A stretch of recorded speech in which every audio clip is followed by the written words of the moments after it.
Hello again, and welcome to the Castle Old Skull Hawk Moor project, exploring the secret history of Dungeons & Dragons, Greyhawk, and Blackmoor as created by Gary Gygax and Dave Arneson. If you enjoy Hawk Moor and you want to keep me around on YouTube, please like, comment, share, and subscribe. Today, we return to our exploration of the Gygaxian fire giants of Greyhawk in the forbidden obsidian halls of King Snurre. We will discuss the classic villain Snurre, the mountain king of old, Queen Frupy, and also the dwarf everyone loves to hate, Obmi. Stay tuned.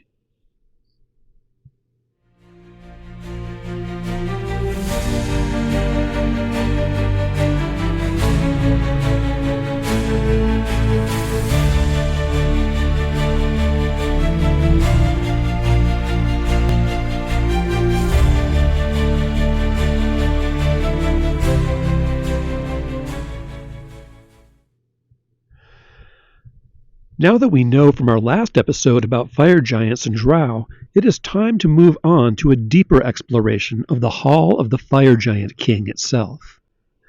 When the adventurers dare to enter the Great Hall, they must journey to the burning land of Muspelheim. King Snurre's stronghold and the labyrinthine halls are carved out of the base of an active, yet not erupting, volcano. The volcano is called by Gygax a black and smoking slag hill, which, along with Snurre's sobriquet, Iron Belly, tells us that the area is rich in volcanic iron. There is a river of lava in the deepest caverns, but unfortunately, we don't know which direction it flows. Given the layout of the entry hall, however, the likeliest scenario to my mind is that the volcano's central cone is to the northeast of the fire giant's stronghold, with the river of lava flowing through it from northeast to southwest. This interpretation is supported by the mention of a southern lava river.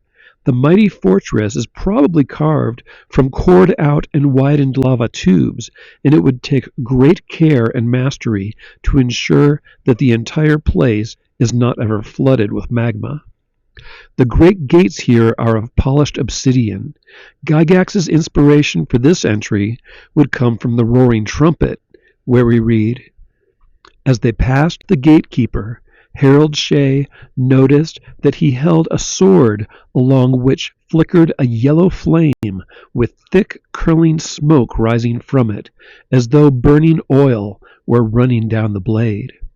Ahead and slanting downward, the place they had entered seemed an underground hall of vaguely huge proportions, full of great pillars.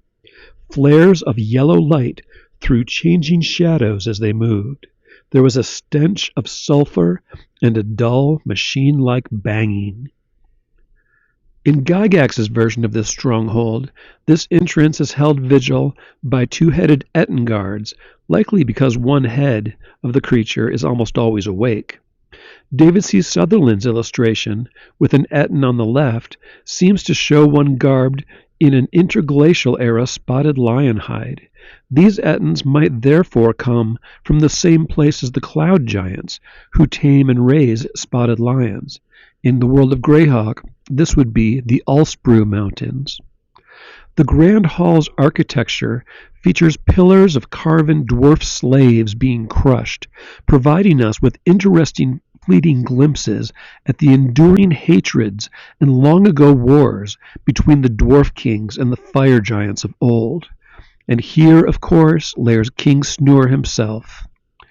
I believe that the title of this dungeon module was inspired by In the Hall of the Mountain King, a classic orchestral piece by Edvard Grieg in 1875, in support of the Scandinavian Troll King epic Peer Gynt.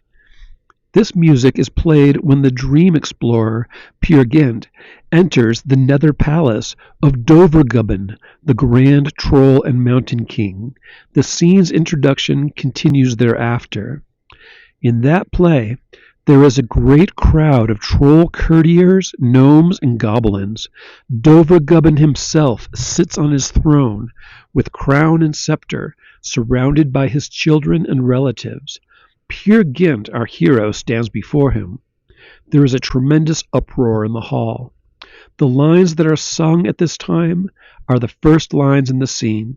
The lyrics, roughly translated into English, are something like follows. Slay him. The Christian man's son has seduced the fairest maiden of the mountain king. Slay him, others chime in. May I hack him on the fingers? May I tug him by the hair? Hi, let me bite him in the haunches. Shall he roast upon a spit, or be browned in a fiery stewpan? Bah, ice water be your blood. These hellish halls of the fire giant king are of course filled with fire giants. We find here too their guardian beasts, the hellhounds, which are likely inspired by Garmir, the bloodied monstrous hound of Hell's Gate. We also find King Snurre's cruel consort here, the matriarch of the fire giants. The name of the king's drottning, or queen, is Frupy, almost certainly a play on the word frumpy. To be frumpy is to be dressed in old-fashioned and unattractive women's clothing. Frupy in Norse mythology would be a descendant of Sinmara, the giantess consort of the elder Surtur of the Burning Blade.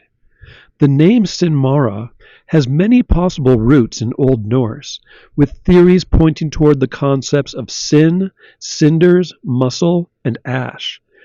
The word Mara means one who maims, or one who cripples an opponent. Gygax here calls Frupy a veritable harridan, which defines a vicious and scolding woman, especially an older one. Queen Frupy is actually a shout-out to the Queen of Hearts in Alice's Adventures in Wonderland. Gygax says that she has a very large head, which is a callback to Sir John Tenniel's original illustrations of Alice. She wields an iron scepter. She also demands that the adventurers kneel in her presence, just as the Queen of Hearts did to Alice. Most tellingly is the classic off with her head move. Anyone foolish enough to kneel to Queen Frupy gets the following treatment. To quote Gygax, any so foolish as to do so will be sorry, as Frupy will call forth her pets and herself strike at the most powerful appearing of the intruders. She will strike at +4 to hit, due to the position, and do +8 hit points of damage, or 17 to 42 hit points, and a score of a natural 20 on the die indicates that she has decapitated the victim of her attack. Off with their heads indeed. Well played, Frupy. Well played. Looking deeper into Queen Frupy's chamber, we get a hint that the drow, the literal powers behind the throne, are watching the fire giant halls by way of a drow-crafted wizard eye located within the queen's treasured pendant. But whether this was an arrangement agreed upon by the king or a manner of spying is not explained. Perhaps the pendant was a gift to the queen from Eclavdra herself. The guardian of Snurre's plundered treasures is a huge and monstrous fire-breathing hydra, or pyrohydra. When Snurre needs to get past this beast to gloat over all of his stolen treasure, he beats the monster with his great flail, and sometimes he beats on the hydra just for his own entertainment. There are other guests in the halls as well, including cloud giants and stone giants. King Snurre is being directed by Eclavdra to make allegiance not only with giants, but also with other intelligent evil creatures. And so King Snurre is reluctantly entertaining some Rakshasas, whom he does not trust in the slightest, as his current guests. The reason for the stealthy Rakshasa's presence is uncertain, but it seems likely that Eclavdra might be figuring out a way to get illusion-veiled assassins to come close to powerful human nobles, kings and queens, or their trusted advisors, in the greater battles yet to come. And King Snurre's most clever and villainous advisor is here as well. This is no other than the treacherous dwarf lord that the fire giants enslaved, but then, through cunning and proven worth over the years, this renegade proved to be an honored advisor respected by the king. This is none other than the most hated archvillain of the Greyhawk campaign, Obmi. Gary calls him a renegade, probably hinting that the dwarf kings and the lords of Greyhawk all want him dead, and he has brought his surviving and sniveling retinue of gnoll lackeys from Castle Greyhawk as well. We go over Obmi's original introduction to the Greyhawk campaign earlier in the 1970s, along with his arcane repulsor machine and gnoll and humanoid lackeys, in my own Hawk Moor history books pertaining to both Greyhawk and Blackmoor. For those who aren't familiar with my books, I will go over those earlier tales in a future episode of Hawk Moor on YouTube as well. It seems that Obmi has been here for 30 years, predating the influence of a Klavdra, and for those who care about such details, this hints that the game world timeline for the entire world of Greyhawk and the published G123 modules is at least 30 years after Lord Robilar's earlier exploration of Gygax's dungeons. As Gygax once explained in a forum post back in 2003, to quote, Obmi appeared in my campaign as a vile dwarf who works with gnolls. See my other thread on the same boards. Worse, Obmi has a machine-like device that would cause the opponents to move backwards instead of forwards when they try to attack him, and his band of gnolls in their 4th level dungeon abode. He has his throwing hammer and boots of speed too, so he really enrages the players. Eventually, they managed to kill all of his gnolls. His reverse motion machine was destroyed by spell attacks, and so Obmi ran off to return in the G-Series modules as a new villain. Obmi's origins have always been shrouded in secrecy. I have written elsewhere about how Obmi seems to have been partly inspired by the old Doc Savage story, The Deadly Dwarf. I also believe that Obmi's inclusion in Dungeon Module G3 might have been influenced by Margaret St. Clair's novel The Shadow People, which Gary Gygax cited as an inspiration for the Drowic underworld, along with many other works. In my own 1969 Dell paperback version of this novel, there is an allusion on page 75 to a gray dwarf, also to a magic sword, and a rivalry between the gray dwarf and the nether-dwelling hallucinogenic elves. Also, I have seen noted in the Dragonsfoot forums from back in February 2008 that the last time Gary mentioned playing Advanced Dungeons & Dragons before his death, Gary was playing his own dwarf hero character, Zigby, and his son, Ernie Gygax, was running Gary through the Giant Module series. In that tale, that adventure between father and son, these two dwarf heroes fought apparently, but Obmi once again managed to escape. He also had plans to escape from King Snurre's halls once the opportunity presented itself. In the module, he has a dwarven script pertaining to the fire giant of stone, left and left elbow. This strange, secret, cryptic passage appears, although Gary could not quite remember his own meaning in writing this, to allude to the Hall of the Dead Kings. This is found beneath the halls of King Snurre on Dungeon Level 2, Encounter Area Number 1. There is a tiny tunnel leading down into the Fire Beetle Warren, which is on Dungeon Level 3. Obmi would be too broad to fit through this tunnel, but I also note that the were-rats in the dungeon possess a potion of diminution within their treasure trove.